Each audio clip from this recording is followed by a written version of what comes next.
억압된 충동이 통합되어야 함을 상징할 수 있는 야생 동물이 당신을 쫓는 꿈처럼 각각의 꿈은 당신만의 지도에서 떨어져 나온 한 조각이다.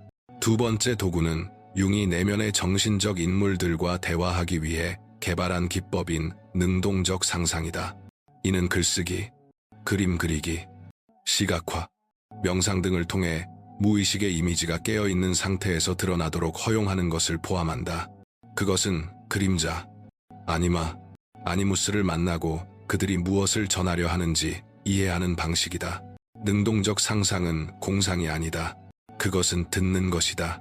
내면의 미지 앞에 존재감과 용기를 가지고 서는 일이며 무의식이 적이 아니라 동맹으로 나타날 수 있도록 공간을 내어주는 일이다. 또 하나의 필수적인 길은 그림자와의 대면이다. 이는 판단 없이, 도피 없이, 위장 없이 자기 안에서 거부해온 것을 바라보는 것을 뜻한다. 어두운 충동, 숨겨진 원망, 스스로에게조차 감추어온 취약함을 인정하는 일이다. 그러나 그것은 또한 잊혀진 재능, 억눌린 욕망, 질식되어 온 가능성을 알아차리는 일이기도 하다. 그림자는 물리쳐야 할 괴물이 아니다. 그것은 인정받기를 갈망하는 당신 영혼의 한 부분이며 그것 없이는 개성화는 불가능하다. 더 나아가 페르소나의 역할을 이해하고 그것을 의식적으로 해체하는 법을 배우는 것도 필요하다. 직장, 관계, 소셜미디어에서 당신이 쓰는 가면들을 식별하고 그것들이 왜 만들어졌는지 이해해야 한다. 문제는 페르소나를 갖는 것이 아니다. 우리 모두에게 있다. 문제는 그것이 곧 나라고 믿는 것이다. 가면과 동일시하며 살면 자기는 닿을 수 없게 되고 해체를 시작할 때 비로소 참된 자기가 떠오르기 시작한다. 그리고 물론 아니마와 아니무스를 통합하는 일도 필수적이다. 이는 깊은 내적 경청의 작업을 요구한다. 남성에게 아니마를 발전시킨다는 것은 감수성과 직관을 기르고 무의식을 포용하는 것이며 여성에게 아니무스를 통합한다는 것은 중심에서 솟아나는 깊은 이성, 내적 방향성, 단호함에 접근하는 것이다. 이러한 양극성이 부정되면 우리는 자기 안에 결핍된 것을 타인에게 투사하고 공생적이며 불균형하고 환상적인 관계를 만들어낸다. 반대로 그것들이 통합되면 우리는 온전해진다. 마지막으로 이 전체 여정을 관통하는 요소가 있다. 내면의 침묵이다. 우리는 끊임없는 소음의 시대에 살고 있으며 바로 침묵 속에서 자기는 속삭인다. 조급함은 영혼의 적이다. 개성화는 멈춤, 현존, 고독을 필요로 한다. 그것은 도피가 아니라 영적 수행이다. 오직 침묵 속에서만 우리는 세상의 필터 없이 자기 목소리를 들을 수 있기 때문이다. 이러한 실천들은 미리 만들어진 처방이 아니다. 그것들은 문이자 도구이며 열쇠이고 각자는 자신의 리듬과 시간, 자신의 걸음 방식을 발견해야 한다. 유일한 진짜 요구 조건은 자신을 깊고 정직하고 근본적으로 마주하려는 의지다. 그러나 이런 도구들을 갖추고도 많은 이들이 이 여정을 시작하며 빠지는 함정이 있다. 온전함에 이르려면 다른 누군가가 되어야 하고 완전히 변해야 한다는 생각이다. 융은 그 반대라고 말했다. 개성화의 목표는 새로운 사람이 되는 것이 아니다. 늘 그래왔지만 아직 알지 못했던 바로 그 자신이 되는 것이다. 그리고 이것은 여정의 가장 깊은 지점, 통합으로 우리를 이끈다. 파편화된 부분들이 하나로 모이기 시작하고 혼돈 속에서 참된 정체성이 떠오르는 순간이다. 다음 부분에서는 정신의 모든 측면을 통합한다는 것이 무엇을 의미하는지, 그리고 그 통합이 치유를 넘어 어떻게 해방을 가져오는지 탐구할 것이다. 지금 들리는 내용이 당신에게 울림이 있다면 내 전자책 그림자를 너머에서 실제적인 가치를 찾을 수 있을 것이다. 그 책은 융의 핵심 사상을 풀어 설명하고 당신이 자신을 더 깊이 이해하도록 돕는 도구들을 제공한다. 링크는 고정 댓글에 있다. 우리는 여정에서 가장 니른니른적인 지점, 통합에 도달했다. 지금까지 살펴본 모든 것, 영혼의 구조, 길 위의 우회, 단절의 증상, 돌아오기 위한 도구들은 이 순간으로 이어진다. 분리되었던 모든 것이 하나로 합쳐지기 시작하는 과정, 잃어버린 영혼의 조각들이 모이고 당신이 억압하고 숨기고 파편화했던 것들이 마침내 당신의 진정한 모습과 정렬되기 시작하는 순간이다. 그러나 통합이란 와스더 무엇을 뜻하는가? 통합은 불편한 것을 제거하는 일이 아니다. 부정적인 감정을 정화해 없애거나 이상화된 모습으로 변신하는 것도 아니다. 그것은 영적 자아 도취일 뿐이며 깨달음을 가장한 또 다른 페르소나다. 통합이란 당신 안에 존재하는 모든 부분을 근본적으로 받아들이는 것이다. 빛과 그림자가 적이 아니라 서로를 보완한다는 것을 이해하는 것이다. 약함과 강함이 서로를 지우지 않는다는 것, 오히려 균형을 이룬다는 것을 아는 것이다. 당신 안에는 창조자와 파괴자, 치유자와 상처 입은 자, 반항자와 안주하는 자가 함께 공존한다. 그리고 이 모든 내적 목소리들에게 자리를 내어줄 때에만 당신은 자신의 진짜 목소리를 찾을 수 있다. 융은 개성화가 자기 자신이 되어가는 과정이라고 말했다. 단순해 보이지만 이는 존재에서 가장 어려운 과제들 중 하나다. 왜냐하면 편안한 것들을 벗겨내는 용기, 수년간 당신을 보호해온 정체성들을 버리는 용기, 밖에서만 찾던 것을 오직 안에서만 찾을 수 있음을 받아들이는 용기를 요구하기 때문이다. 통합은 다른 누군가가 되려는 시도를 멈추고 온전해지는 일에 자신을 내맡길 때 일어난다. 그것은 자각에서 시작된다. 페르소나를 가지고 있지만 그것이 내가 아님을 알아차릴 때, 그림자를 보되 그것으로 자신을 규정하지 않을 때, 아니마나 아니무스를 발견하고 그들의 말을 듣는 법을 배울 때, 자기를 추상적 개념이 아니라 내 안에 살아있는 현존으로 연결할 때 말이다. 이 지점에서 삶은 더 이상 상반된 것들 사이의 전쟁터가 아니라 부분들 사이의 대화를 위한 공간이 된다. 그리고 그 효과는 깊다. 불안은 통제하는 법을 배워서가 아니라 더 이상 들리기 위해 소리칠 필요가 없어지기 때문에 줄어든다. 관계는 더 진실해진다. 자신에게 결핍된 것을 타인에게 투사하는 일을 멈추기 때문이다. 무의식적 반복은 사라진다. 이제 조타석에 누군가가 있고 그 누군가는 온전한 당신이기 때문이다. 통합한다는 것은 치유하는 일이지만 피상적인 의미의 치유가 아니다. 그것은 부정, 도피, 적응의 세월이 만들어낸 내적 균열을 봉합하는 일이며 영혼과의 결속을 다시 세우는 일이다. 특정 목적지를 찾아 헤매는 사람처럼이 아니라 자신이 어디서 왔는지를 아는 사람처럼 방향성을 가지고 사는 일이다. 고통을 힘으로, 혼란을 명료함으로, 공허를 비옥한 공간으로 바꾸는 일이다. 그러나 오해하지 말라. 이 여정에는 끝이 없다. 통합은 목적지가 아니라 의식과 무의식, 알려진 것과 신비로운 것 사이에서 끊임없이 이어지는 과정이며 지속적인 춤이다. 삶의 새로운 주기마다 당신은 더 온전해지고, 더 진실해지고, 더 자유로워진다. 이 영상의 어떤 부분이 당신을 건드렸다면, 어떤 말이 당신의 영혼을 향해 직접 말해지는 것처럼 느껴졌다면 아래에 댓글을 남겨달라. 지금 당신은 길에 어디쯤에 있는가? 당신 영혼의 어떤 부분이 집으로 돌아오려 하고 있는가? 당신의 목소리는 누군가의 듣기가 시작되는 계기가 될지도 모른다. 그리고 여기까지 왔다면 멈추지 말라. 다음 영상이 이 여정을 이어간다.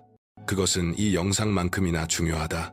때로는 단 하나의 생각이 삶의 흐름을 바꾼다. 계속 시청하라. 당신의 영혼이 당신에게 감사할 것이다.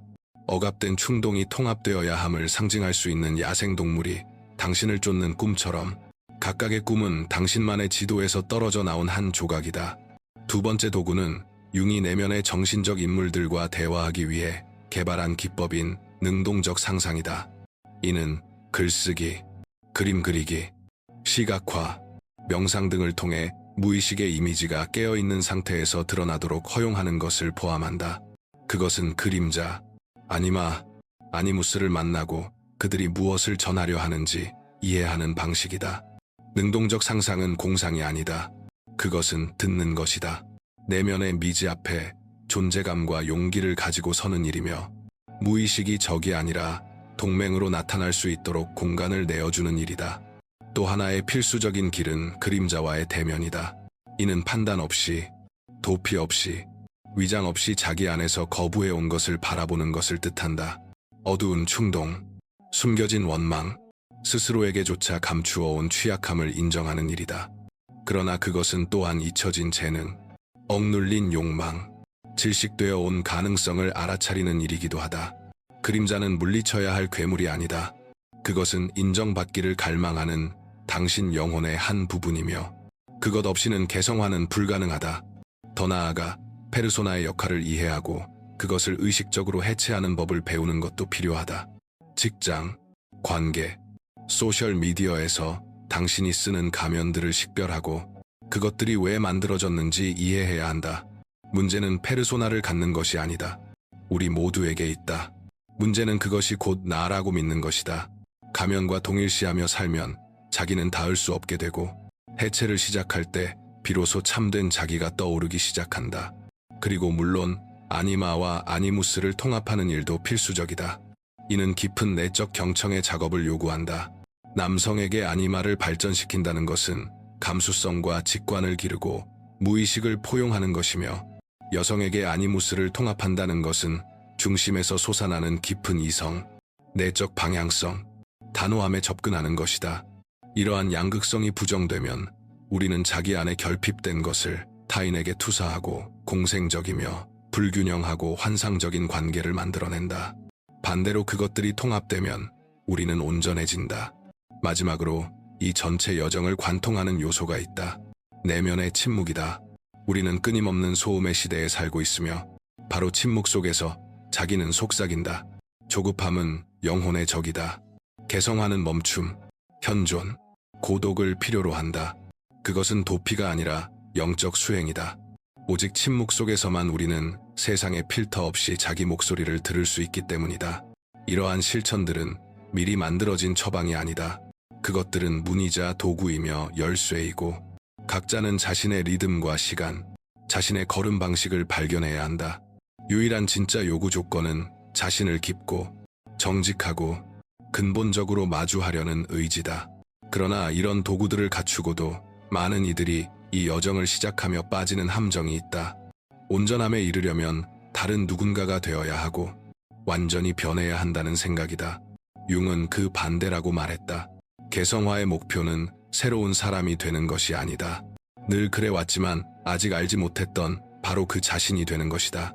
그리고 이것은 여정의 가장 깊은 지점, 통합으로 우리를 이끈다. 파편화된 부분들이 하나로 모이기 시작하고 혼돈 속에서 참된 정체성이 떠오르는 순간이다.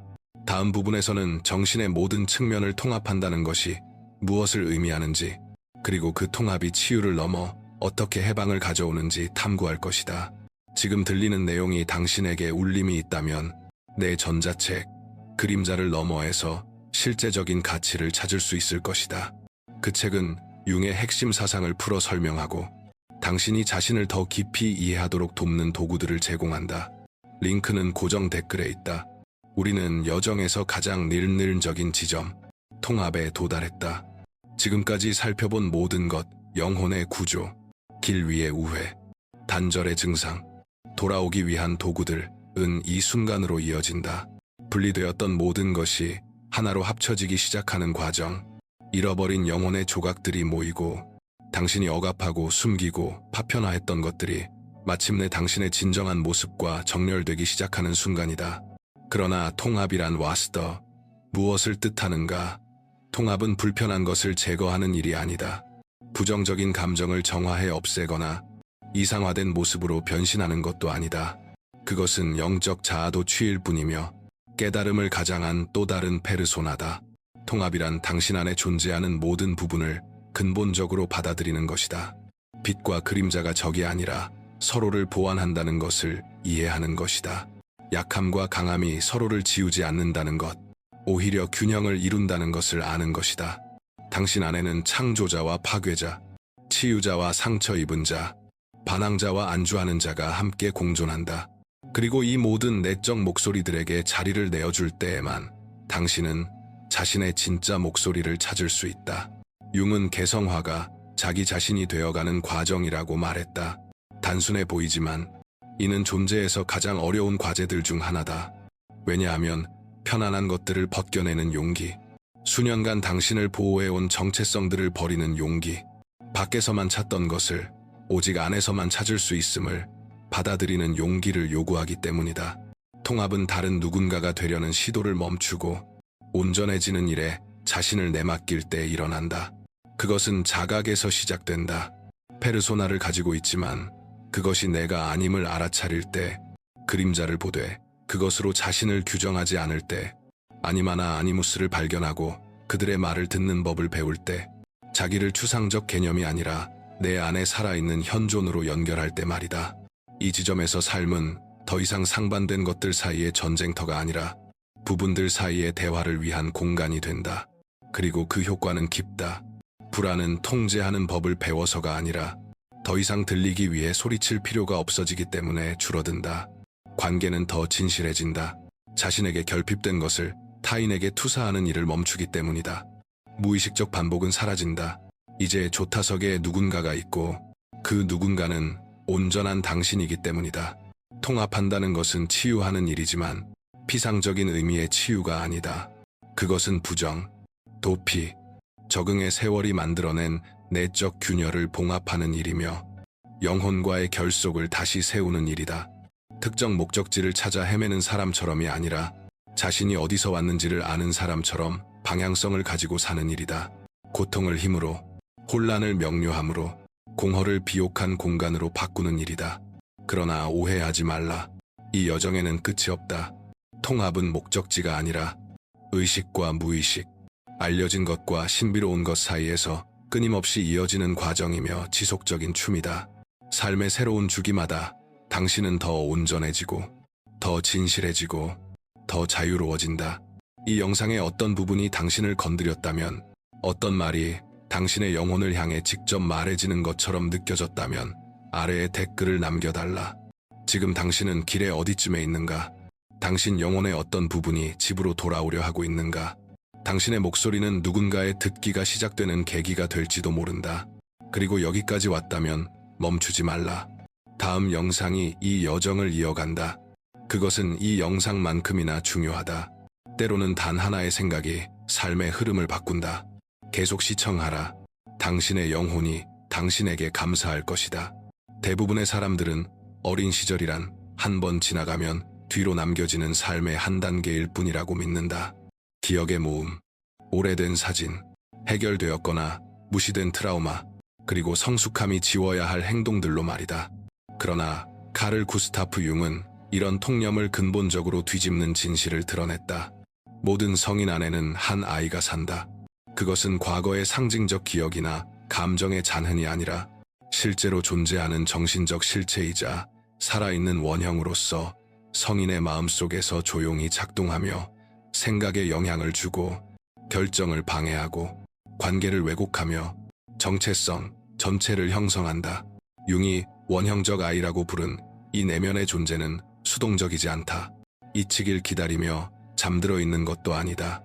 오히려 그것은 깊고 대개 무의식적인 에너지의 힘으로 작동하며 창의성, 민감성, 경이로움을 느끼는 능력 같은 존재의 가장 순수한 자질과 동시에 버림받음, 거절, 굴욕, 무시와 같은 가장 오래되고 깊은 상처를 함께 지닌다. 융은 임상 현장에서 대부분의 성인 고통이 이 내면의 아이를 억압하는 데서 비롯된다는 것을 관찰했다. 그것을 바라보고 돌보며 통합하는 대신 우리는 숨기는 법을 배운다. 성숙함에 가면 사회적 역할, 합리화, 중독적 습관들로 그것을 꽁꽁 가둔다. 그리고 그 대가로 우리는 큰 값을 치른다. 신경증, 실존적 위기, 만성 불안, 정서적 상호의존, 공허감, 그리고 파괴적 패턴의 끝없는 반복이 그것이다. 문제는 이 아이가 무시되었다고 해서 사라지지 않는다는 점이다. 오히려 부정될수록 더 강하게 그림자 속에서 위장되고 혼란스러운 방식으로 나타난다. 사소한 비판에도 격분하고 관계 속에서 보이지 않는다고 느끼며 권위자에게 끊임없이 인정받으려 하고 분명한 경계를 세우지 못하는 성인들은 흔히 경멸적인 의미의 미성숙이라기보다 단 한 번도 제대로 보이거나 이해받지 못한 상처 입은 아이에게 지배되고 있을 뿐이다. 그리고 여기에 융사유의 가장 섬세하면서도 강력한 지점이 있다. 이 아이는 결함처럼 치료되어야 하는 것이 아니다. 인정되어야 한다. 성인의 정신 안에서 정당한 자리를 필요로 한다. 융에게 진정한 심리적 성장은 내면의 아이를 부정하는 데서 오지 않는다. 그는 이를 위해 내적 부성 자아라고 부른 능력, 곧 자신을 내면에서 돌보고 상처 입은 부분과 보호하는 부분 사이에 내적 대화를 세우는 능력을 길러야 한다고 보았다. 이것이 진정한 정서적 성숙의 시작이다. 고통을 억누르는 것이 아니라 그것에 귀 기울이는 것, 강한 척하는 것이 아니라 견고함을 구축하는 것이다. 이 영상은 당신의 정신 속에서 잊힌 이 부분을 다시 찾아가자는 초대다. 내면의 아이가 성인 삶의 장애물이 아니라 당신의 진정성, 창의성, 정서적 자유를 여는 열쇠라는 생각으로 깊이 들어가 보려는 것이다. 이 역동을 이해하는 일은 단지 치료적 연습에 그치지 않는다. 점점 더 자기 자신과의 단절을 요구하는 세상에서 그것은 정신적 생존의 행위다. 어쩌면 우리가 한때였고 지금도 여전히인 그 아이의 눈을 들여다봄으로써 왜 우리가 그렇게 지치고 길을 잃고 결핍에 목말라 있는지 마침내 이해할 수 있을지도 모른다. 답은 결코 밖에 있지 않았다. 언제나 안에 있었다. 그리고 그것은 작고 민감하고 보이지 않는 존재였다. 지금 이 순간까지는 융에게 원형은 추상적 관념이나 시적인 은유가 아니다. 그것은 집단 무의식에 거주하는 살아있는 정신 구조이며 논리나 이성을 넘어서는 힘으로 행동, 지각, 감정을 형성한다. 그 원형들 가운데 내면의 아이만큼 강력한 영향력을 지닌 것은 드물다. 융이 확인한 것은 어린 시절에 대한 향수 어린 기억이 아니라 활동하는 심리적 실체였다. 시간의 나이와 무관하게 개인 내부에 남아있는 정서 에너지의 중심인 것이다. 이 내면의 아이는 과거에 갇혀 있지 않다. 그것은 현재에 나타난다. 당신의 반응, 욕망, 가장 비이성적인 두려움, 그리고 세상과 타인에게 관계 맺는 방식 속에서 말이다. 내면의 아이를 이야기하면 사람들은 흔히 어린 시절의 기억이나 사건을 떠올리곤 한다. 하지만 융은 훨씬 더 깊은 것을 제안했다. 아이는 형성 중인 자기의 상징이며 개성화 여정의 시작과 아직 도래하지 않은 변형의 잠재력을 동시에 나타낸다. 그것은 동시에 취약하면서도 신성하다. 그 안에는 자발성, 민감성, 호기심, 창의성의 정수가 있는 한편 가장 깊은 상처와 처리되지 않은 트라우마, 무력감, 수치심, 버림받음의 감정도 들어있다. 이 내면의 존재는 미묘하지만 파괴적으로 성인의 행동에 영향을 미친다. 무시될 때 내면의 아이는 과도해 보이는 태도, 감정 폭발, 비합리적 불안, 버려질 것에 대한 공포, 끊임없는 인정 욕구, 비판이나 좌절을 견디기 어려움 같은 형태로 드러난다. 많은 성인들은 평생을 이 상처 입은 아이에게 이끌린 채 살아간다. 리더의 자리에 있거나 가정을 꾸렸거나 성공한 공적 이미지가 있더라도 마찬가지다. 내면의 아이는 지위를 존중하지 않는다. 그저 들리기를 원할 뿐이다. 아이 원형은 또한 양가적 성격을 지닌다. 그것은 치유로 가는 다리이기도 하고 가장 큰 불균형의 근원이기도 하다. 통합될 때 우리는 창의성, 직관, 가벼움을 회복한다. 억압될 때 우리는 우리가 세우려는 모든 것을 스스로 무너뜨린다. 그래서 융은 이 존재를 무의식에서 가장 중요한 요소 중 하나로 보았다. 그는 내면의 아이를 무시하는 것은 영혼의 한 부분을 절단하는 것과 같으며 이 재연결을 포함하지 않는 어떤 개인적 영적 성장 시도도 실패할 수밖에 없다고 말한다. 그러나 모든 내면의 아이가 동일한 것은 아니다. 융은 그것이 서로 다른 형태로 서로 다른 필요와 왜곡을 지닌 채 나타난다고 관찰했다. 이런 표현들은 딱딱한 분류가 아니라 서로 스며드는 패턴이며 우리의 행동을 떠받치는 보이지 않는 토대가 된다. 이 얼굴들을 이해하는 것은 성인기의 가장 자동적이고 고통스러운 반응이 어디에서 오는지 알아차리기 위해 필수적이다. 첫 번째는 상처 입은 아이이다. 그것은 명시적, 암시적 트라우마, 버림, 거절, 정서적 방임, 신체적 혹은 상징적 폭력, 감정의 만성적 무효화를 품고 있다. 이 아이는 종종 아주 이른 시기에 필요를 표현하는 것이 위험하다는 것, 관심을 요구하는 것이 수치스럽다는 것, 신뢰가 결국 고통으로 이어진다는 것을 배웠다. 통합되지 않을 때 상처 입은 아이는 성인 안에서 친밀감에 대한 두려움, 만성 불안, 상호 의존적 관계 패턴, 정서적 과잉 경계, 신뢰의 어려움, 그리고 어떤 외적 성취로도 채울 수 없는 지속적인 공허함으로 나타난다. 우리가 비판에 마치 실존적 공격처럼 반응하고 없는 거절을 거절로 느끼며 자기 방치의 순환을 되풀이하게 만드는 것은 바로 이 아이입니다. 두 번째 얼굴은 영원한 아이, 즉 푸에르 에테르누스입니다. 상처 입은 아이가 과거에 산다면 영원한 아이는 도피 속에 삽니다. 그것은 성장하기를, 책임을 지기를, 좌절을 견디기를 거부하는 우리 안의 한 부분입니다. 끊임없는 새로움, 즉각적인 쾌락, 노력 없는 찬사를 추구하며 한계나 약속에 대해 본능적인 공포를 느낍니다. 성인에게서 이 아이는 만성적인 미루기, 불안정한 관계, 루틴에 대한 혐오, 장기적인 무언가를 구축하는 어려움, 혹은 어른이 되는 것이 감옥처럼 느껴지는 감정으로 나타날 수 있습니다. 융은 이 얼굴을 도덕적 결함으로 보지 않았고 오히려 어린 시절의 생명력이 성숙한 방식으로 표현될 자리를 찾지 못했다는 신호로 보았습니다. 세 번째는 신성한 아이입니다. 이는 인간이 지닌 가장 깊은 창조적, 영적, 직관적 잠재력을 상징합니다. 존재의 신비를 여전히 믿고 삶을 가능성으로 가득한 성스러운 현상으로 느끼는 우리 안의 부분입니다. 그것은 통찰의 근원이며 진정한 연민과 경이로워할 수 있는 능력의 원천입니다. 그러나 역설적으로 이 아이는 다른 두 아이의 고통에 의해 종종 질식당합니다. 드러날 공간이 없으면 물러나 접근 불가능해지고 그 결과 성인은 자신의 창의성과 목적의식에서 단절됩니다. 융은 대부분의 사람들이 주로 상처 입은 아이의 지배 아래 살아가며 정서적 결핍과 생존의 상태에서 세상에 반응한다고 믿었습니다. 우리는 연인에게서 한 번도 가져보지 못한 부모를 찾고 비판을 마치 개인적 거절처럼 받아들이며 무의식적으로 어린 시절의 이야기를 반복하는 패턴을 만들어냅니다. 이 역동성은 약함의 표시가 아닙니다. 그것은 의식되지 않은 채 작동하는 강력한 원형의 직접적인 발현입니다. 이 새 얼굴을 알아차리는 일은 지적 연습이 아니라 깊은 자기 이해로 가는 열쇠입니다. 특정 순간에 이 세 아이 중 누가 주도권을 쥐고 있는지 이름 붙일 수 있을 때 우리는 자신의 심리적 삶에 대한 통제력을 되찾는 첫걸음을 내딛습니다. 그러나 이를 위해서는 먼저 아주 어린 나이부터 우리가 어떻게 사회적 역할과 가면 뒤에 이 내면의 아이를 숨기도록 배워왔는지, 겉보기에는 우리를 보호하는 듯하지만 실제로는 우리를 병들게 만드는 그 메커니즘을 이해해야 합니다. 그리고 바로 그 성숙의 가면들이 어떻게 내면의 아이를 억압하는지에 대해 다음 부분에서 이야기할 것입니다. 우리는 아주 이른 시기부터 어떤 감정은 환영받지 못하며 너무 많이 느끼는 것은 약함의 표시이고 우는 것은 보기 흉하며 타인에게 의지하는 것은 수치스럽고 지나치게 예민한 것은 결함이라고 배웁니다.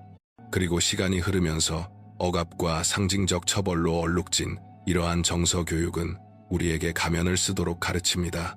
강함, 통제, 독립, 성숙의 가면입니다. 우리는 사회적으로 용인되는 자아를 만들어내는데 그것은 사랑받기 위해, 기능적으로 보이기 위해, 거절을 피하기 위해 설계됩니다. 그러나 그 자아는 종종 텅 빈 껍데기이며 우리 안에 여전히 살아있는 아이를 체계적으로 부정하는 토대 위에 세워집니다. 칼 융은 성숙이라는 명목 아래 이루어지는 내면 아이의 억압이 현대 심리적 고통의 핵심 원인 중 하나라고 관찰했습니다. 억압은 고통을 제거하지 않고 다른 곳으로 옮겨 놓을 뿐입니다. 의식이 무시하려는 것을 무의식은 저장합니다. 억눌린 분노는 불안으로 바뀌고 외면된 필요는 강박이 되며 억제된 취약성은 중독, 자기 파괴, 심신증적 질환의 형태로 나타납니다. 상처를 치유하기보다 우리는 상처를 가리는 전문가가 됩니다. 이 가면들은 다양한 형태를 팝니다. 늘 타인을 돌보지만 자신은 결코 돌보지 않는 책임감 있는 어른의 가면이 있습니다. 대개 유용할 때만 사랑받는다고 배운 내면의 아이가 그 뒤를 이끕니다. 누구도 필요 없고 절대 울지 않으며 모든 것을 혼자 해결하는 강하고 무적의 가면도 있습니다. 그러나 그 내면의 아이는 너무 빨리 어른이 되도록 강요받았습니다. 또한 성취하고 수행하며 남을 감탄시키지만 어쩌면 한 번도 자신을 진정으로 봐주지 않았던 부모에게 자신의 가치를 증명하려 애쓰느라 지쳐 사는 성공한 사람의 가면도 있습니다. 이러한 가면들은 취약함을 벌하던 세계에서 정서적 안전을 확보하려는 무의식적 시도입니다. 문제는 이런 전략들이 우리를 진짜 자신으로부터 멀어지게 만든다는 점입니다. 그것들은 진정한 자아와 세상에 보여주는 자아 사이의 간극을 만들고 그 간극이 커질수록 우리는 더 큰 공허를 느낍니다. 우리는 소비, 주의 분산, 우리를 무감각하게 만드는 관계, 혹은 피상적인 영성으로 그 공허를 채우려 하지만 그 어떤 것도 심리적 진실을 대체하지 못합니다. 내면의 아이는 시간이 지나도 사라지지 않습니다. 그것은 기다립니다. 알아차림과 경청과 포옹을 기다립니다. 그리고 그 일이 일어나지 않는 동안 그것은 악의가 아니라 단지 관심을 얻기 위해 자신이 아는 유일한 언어로서 우리를 방해합니다. 많은 어른들이 성숙이라는 이름으로 내면의 아이를 무시하며 수십 년을 이 순환 속에서 보내고 그 결과로 고갈된 정서적 삶, 피상적인 관계, 반복되는 실존적 위기를 거둡니다. 그들은 더 강해져야 하고 더 생산적이어야 하며 더 이성적이어야 한다고 믿습니다. 그러나 사실 부족한 것은 그 반대입니다. 민감함, 경청, 존재감입니다. 그들 안에는 한 번도 돌봄받지 못한 아이를 돌볼 수 있는 누군가가 부족합니다. 보호와 양육의 내적 인물이 부족합니다. 그리고 바로 그 인물을 융은 내적 부성자라고 불렀습니다. 성인이 스스로에게 자신이 한 번도 갖지 못했던 아버지나 어머니가 될 수 있게 해주는 심리적 인스턴스입니다. 이것이 치유의 진정한 시작입니다. 그리고 이것이 다음 부분에서 이야기할 내용입니다. 만약 내면의 아이가 우리 안에서 살아있고 서끄리한 힘이라면 우리는 그 상처에 지배당하지 않으면서 어떻게 그것과 공존할 수 있을까요? 칼융의 대답은 깊으면서도 동시에 놀랍도록 실용적입니다. 그것은 아이를 억압하는 것이 아니라 그 아이를 돌볼 줄 아는 어른을 자기 안에서 길러내는 것입니다. 융은 이를 내적 부성자아라고 불렀는데 이는 내적 부모처럼 기능하는 심리적 인스턴스로서 상처 입은 아이가 외부 세계로부터 받지 못했던 것을 포용하고 보호하며 제공할 수 있습니다. 많은 사람들이 생각하듯 정서적 성숙은 내면의 아이를 버리는 것이 아니라 그 아이와의 관계를 만들어가는 것입니다. 그리고 이것은 극소수만이 진정으로 길러온 한 가지를 요구합니다. 의식적인 자기 환대입니다. 내적 부성자아란 자기 자신을 관찰하는 능력이며 상처 입은 아이가 주도권을 쥐고 있을 때 그것을 알아차리고 충동적으로 반응하거나 억압하는 대신 내적 대화를 세우는 것입니다. 즉, 내적으로 내 고통을 알아. 나는 여기 있어. 나는 너를 버리지 않을 거야. 라고 말하는 것입니다. 그리고 이 단순한 심리적 태도는 혁명적인 영향을 미칩니다. 일상의 상황을 상상해 보세요. 누군가가 당신을 거절하거나 비판합니다. 당신은 과도한 반응, 분노, 깊은 슬픔, 혹은 갑작스러운 철수와 고립의 충동을 느낍니다. 단지 반응하는 대신 부성 자아가 작동합니다.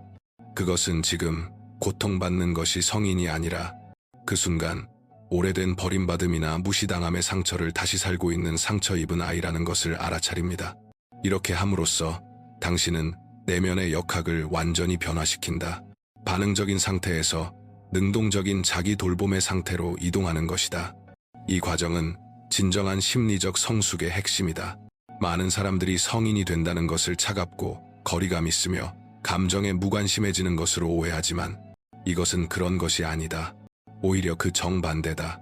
고통과 동일시하지 않으면서도 그것을 담아낼 줄 아는 내적 존재감을 개발하는 것이다.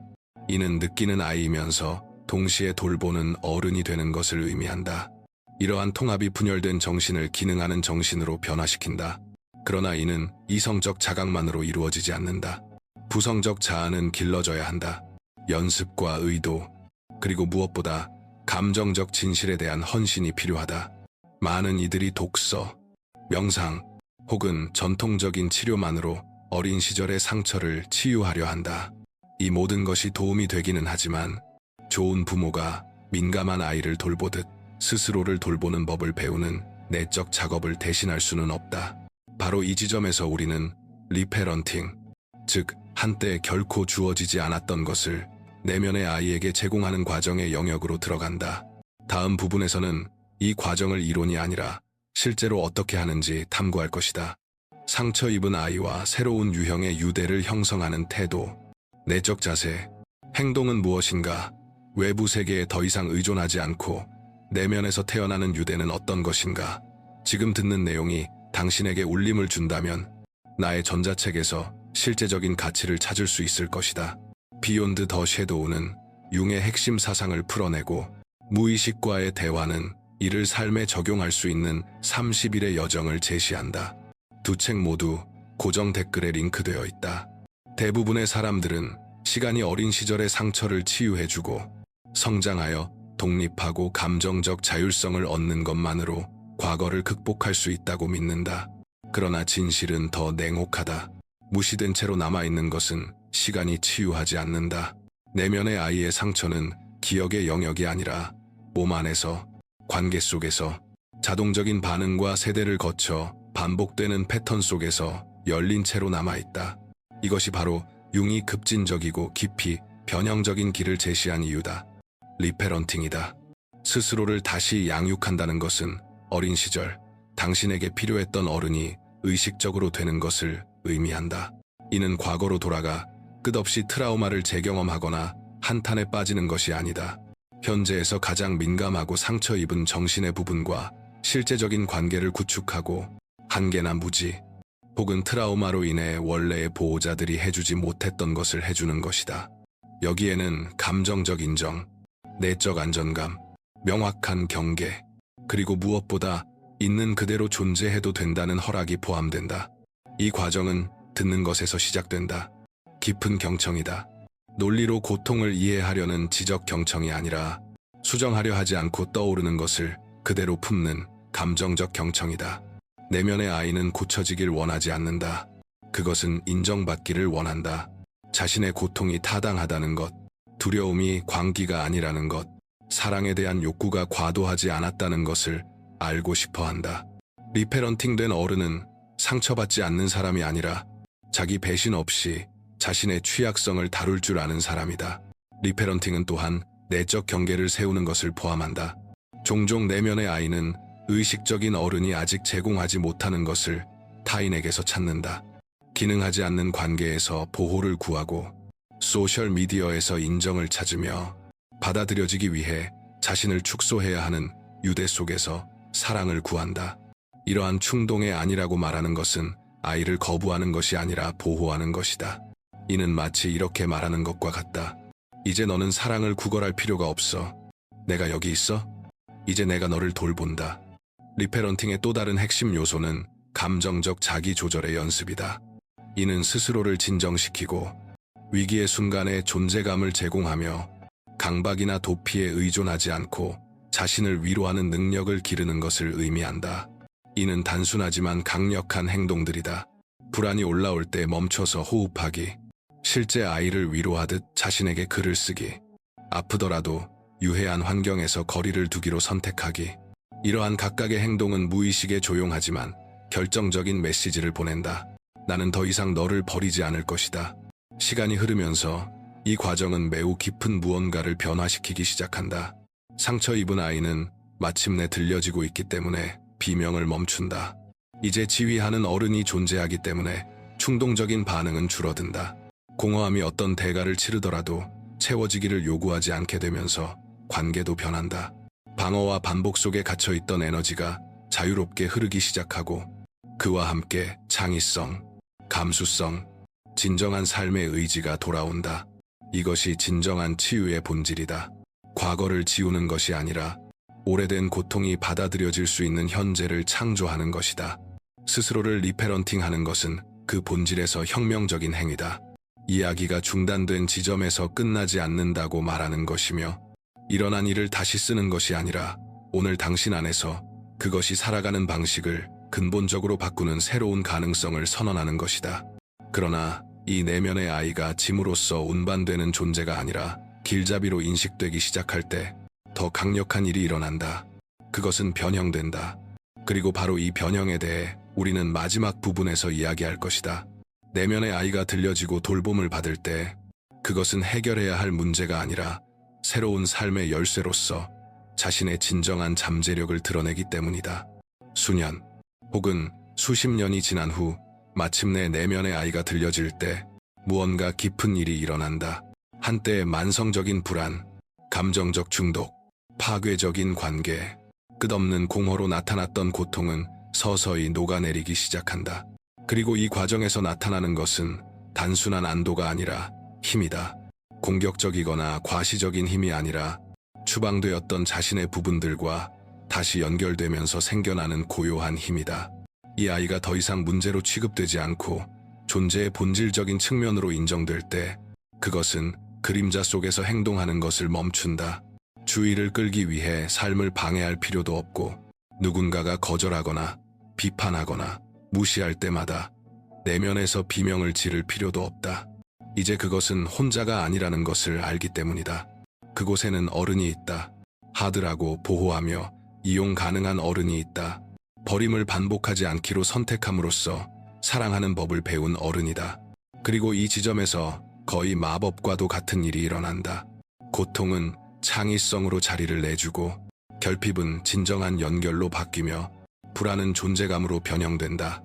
내면의 아이가 안전하다고 느낄 때 그것은 자신의 가장 높은 얼굴, 신성한 아이를 드러낸다.